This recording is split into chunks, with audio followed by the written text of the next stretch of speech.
कलेजे फट जाएं, अकलें जख्मी हो जाएं, दांतों को पसीना आ जाए,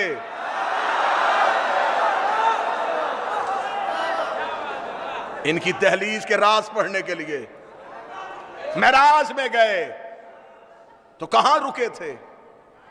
पर्दे के बाहर। आज तक शिया सुन्नी इसी बात पे खुश हुए जा रहे हैं, हमारे नबी मेराज में गए थे जूते समेत। ऐसा ही है, इसी बात पे हैं। तो जूता एक तो नहीं गया,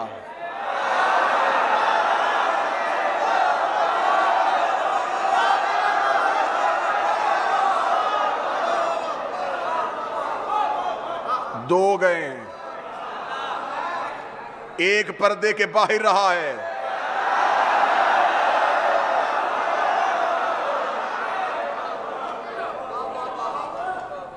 यहां वहां नबी ने इजाजत मांगी या यहां इजाजत मांगी। सलमान ने फरमाया इसे दहलीज ना कहो, यह सिदरतुल मुंतहा है। आज तक यही कह के मेरी कौम के बच्चों का अकीदा यहीं पे रोक दिया। दहलीज सैयदा पे दाढ़ी से झाड़ू देते थे सलमान।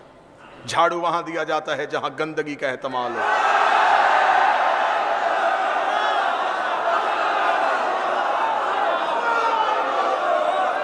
सच बताओ, बच्चों को सजदा करते थे,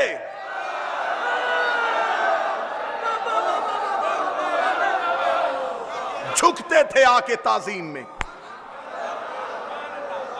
सर रखते थे दहलीज सैयदा पे। उर्दू अदब में इससे बेहतर जुमला कह देता हूं, रात के सजदे में गिरे हुए तारों को अपनी नूर की दाढ़ी से उठाते थे।